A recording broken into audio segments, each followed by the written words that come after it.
Yo, what is up, everybody? Welcome to the 20th Speedrun Interview. This time, I'm interviewing someone named FamilyJules. And now, let's get started. Why did you start speedrunning?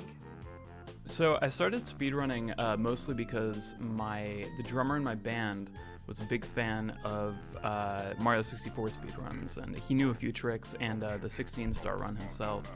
And he showed me a bunch of the tricks at MagFest 2015, I think, and I was really interested in, watching him do some of these tricks. And I asked him to teach me some of them. And once I finally got like the bug of like, okay, I wanna do this, I wanna speedrun, I decided to learn Banjo-Kazooie 100% because like I figured like while I had that like initial like drive and urge to speedrun, I thought it would be cool to do a run that I know would take a lot of energy and a lot of time, and kind of harness it for that really hard run. So that's the one I chose, and I probably started streaming my speedruns in 2017 or so. But mostly I just, I have a YouTube channel where I've been making music that's been pretty successful, called FamilyJules, and I wanted a hobby that didn't involve music, and speedrunning seemed like the one to go to. What games are you currently speedrunning, and what games do you plan on speedrunning in the future? Right now, I run Mario 64, so I do the 16-star, I do 70-star, I do Banjo-Kazooie 100%, and Tony Hawk's Pro Skater 2, all golds and golds, whatever, which I currently have the world record for the N64 console, but not overall.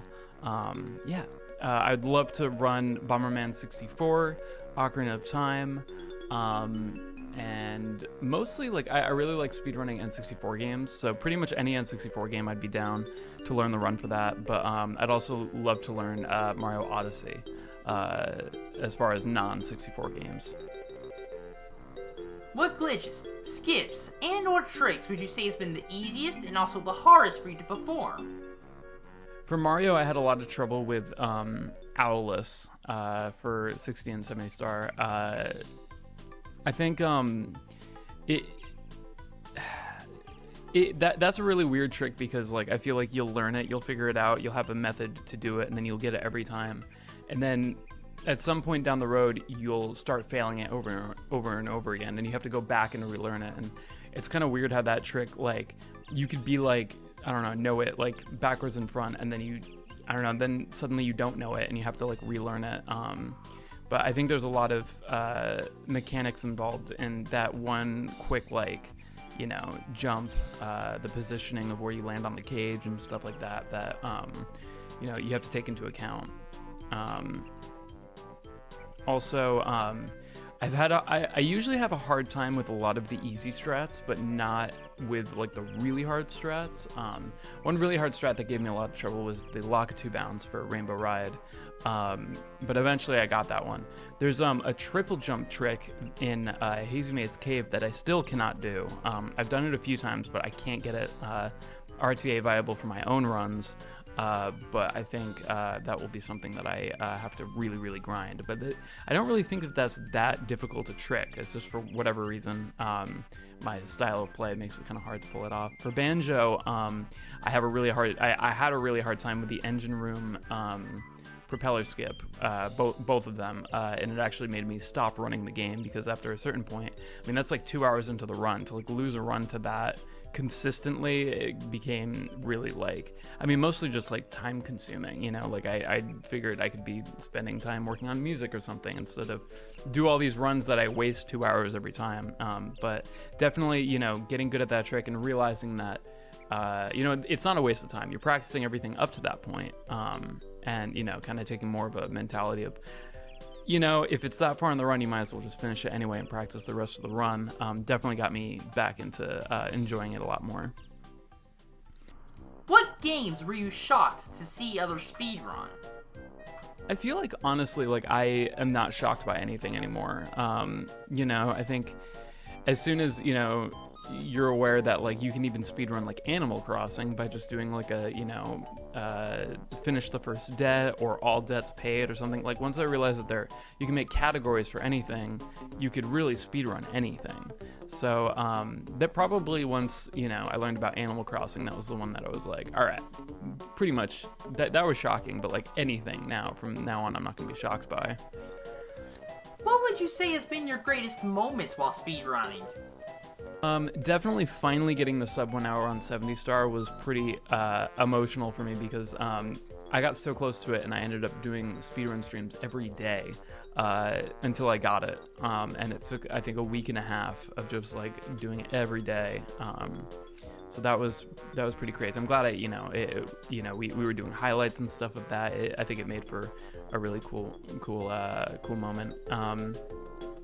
Getting a world record, even though it's not really like it's not the world record for the game, but it's something, was really nice because I feel like there's a really big pressure for speedrunners to have some kind of world record, which I don't really agree with. I feel like at this moment it's really like a lot of people turn away from speedrunning because they feel like, oh well, I'll never get a world record, but that's like not what it's about. Like I don't know, like so much of what I love about speedrunning is like just getting better yourself, and I think that that's really cool. So like getting PBs, personal bests and stuff is just one of the greatest feelings. So I wish there was more of a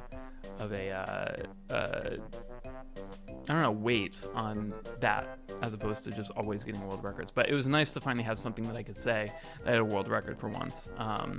So that was probably another good moment. What is your biggest goal for speedrunning? Right now, I want to be at a competitive level for as many Nintendo 64 titles as I can. So pretty much I can at any moment like be able to race somebody if I ever go to an event, or if I ever do a stream. If I ever wanted to do a stream with other runners of a game, I think like I want to kind of hold my own, essentially. Like maybe not have the world record because that I don't know if I have the dedication towards one game in particular.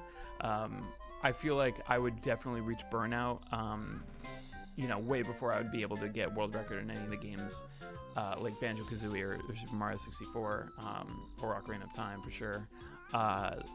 So for me, it really is just kind of like wanting to be good enough to give a fighting chance for any race that I would end up in, or I don't know, it's just like it's fun content to make, to be able to stream speedruns. It's fun. I feel like I'm bettering myself and I feel like it's entertaining. So it's just overall a good thing, and I just want to continue doing that. So that's it. Cool. Hope that does it for you, Patrick. Thanks for having me for this.